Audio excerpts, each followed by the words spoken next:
Brown with morethanguitar.com, and in this video lesson, right hand technique for electric guitar. Watching music videos of your favorite rock songs makes it kind of tough to pick up any right hand technique. There's a whole lot of showy stuff going on that really has nothing to do with how they're articulating the note.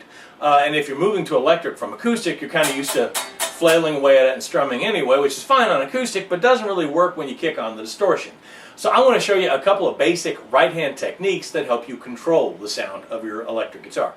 Although electric guitar sounds really wild and energetic and aggressive, the technique is about control. The very first thing you've got to know about playing electric guitar is the palm mute. Now, a guitar makes a whole lot of noise just on its own, so you take this part of your hand and you lay it on the strings. See what I mean about control? Left on its own, an acoustic guitar will just die out, but an electric guitar plugged in through a really loud amp, and mine's not particularly loud, with some distortion on it especially, will ring and ring and ring.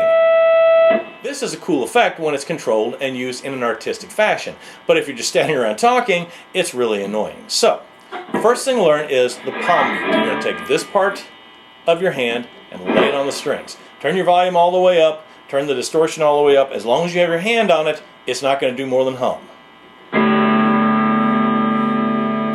Now, when you're playing the strings, you'll still want to do that. You start off with your palm on the strings. You're going to touch your pick. There's no swiping it, no swinging the pick at the strings. You touch the pick to the string and then snap it past. I'm not even raising my hand up, I'm just sort of lightening the touch slightly. Put your palm heel directly on the bridge, the bottom part where the string touches the guitar, and just lay it on there, and lay your pick on the E string, and snap it past. Notice I'm just letting it land on the 5th string.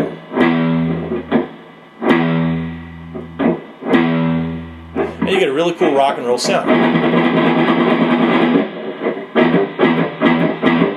The other thing is go right back to laying the pick on the string. I'm snapping it past, and putting it right back on the 6th string.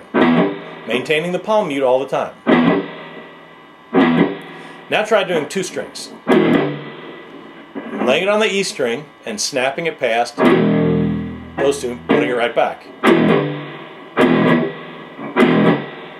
Now if you get that little ring like I did on the first one, just throw the palm mute forward a little bit on the bridge.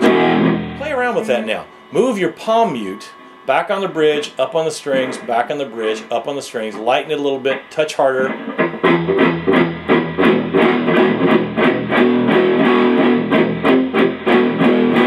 Listen to all the tones you can get with just that slight change.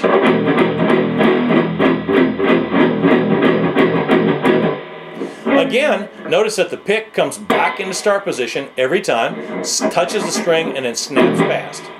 It works the same for melodic picking. Put your palm heel right there on the bridge so you have total control of it. Touch all the strings, and then play open, 2nd, 3rd, 5th. Now if we just play that open and let everything ring, which yeah, is kind of a cool sound in and of itself, but if we just leave it ringing, we're back to the noise.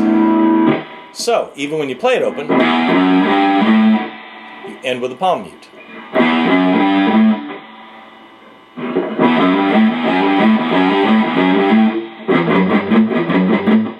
Plus, playing it with a palm mute gives you a more dramatic percussive effect. Work with these exercises for a little while and then go back and try to apply them to some of the electric guitar songs you've been working on.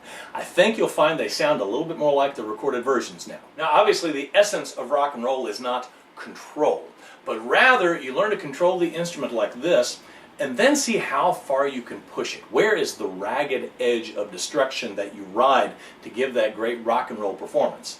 When you're learning guitar, it's always better to start off practicing control and then see how close you can get to totally losing it without totally losing it.